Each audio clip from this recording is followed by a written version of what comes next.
বন্ধুরা, আমার বৌদির আর কি বাবা, মানে আমি জেঠু ডাকি তাকে, উনি গত হয়েছেন। সে ওনার কাজ আর কি কালকে, সেই কাজের জন্য বৌদি আর বৌদির দিদির জন্য দুটো শাড়ি কিনে নিয়ে এসেছি, কারণ দুই বোন একসাথে কাজ করবে তো, আর আমার পক্ষ থেকে দেওয়া উচিত, সেজন্য দুজনের জন্য দুটো শাড়ি নিয়ে এসেছি। আমার বৌদি তো হালকা পাতলা শাড়ি পছন্দ করে, তার জন্য দেখো তোমরা কি শাড়ি নিয়ে এসেছি দেখাচ্ছি। দাদা এই দেখো, এটা হচ্ছে মলমল শাড়ি, এটা বৌদির, আর এটা হচ্ছে বৌদির দিদির জন্য ঢাকাই জামদানি।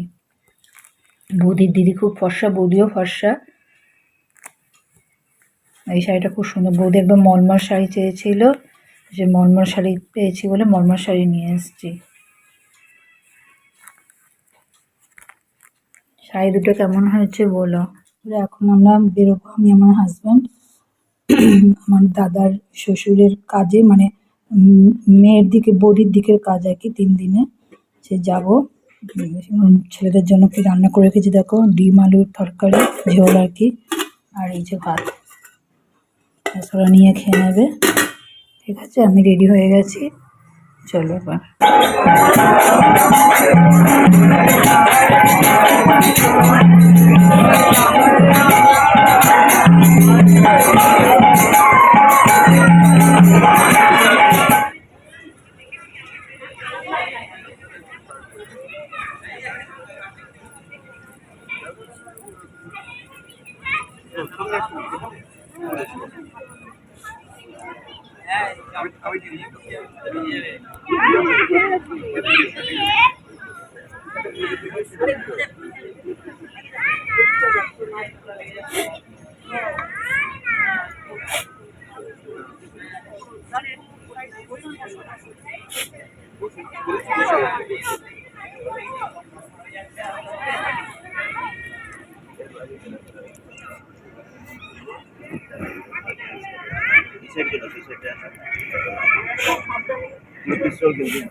দাদা মোজা পরে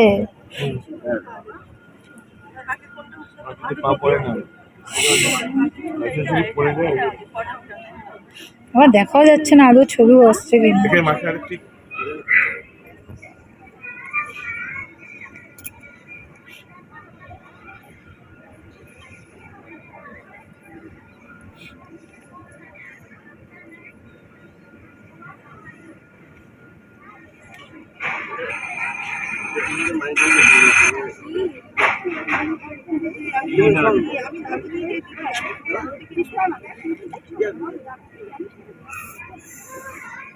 পিউরি কোথায় নেমেছে দেখ।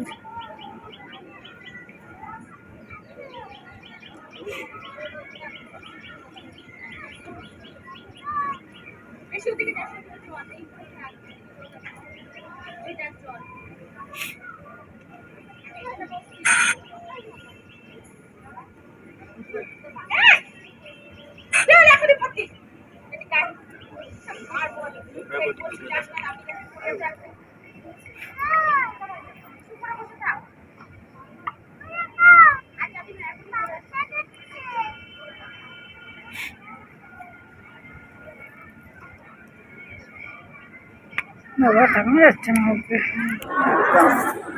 আমি তো বললাম আমি আমি না আমি বলছিলাম কিছু বলতে হবে না, ঈশ্বর দেখিয়ে দেবে একবারে। ওরা যদি একেবারে অবধায় আলাদা, একটু মানুষের সেদিন দৃষ্টিটা বুঝে যাবে।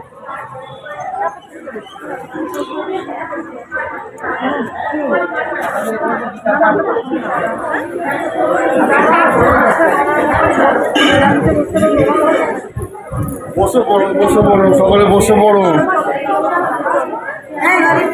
চালু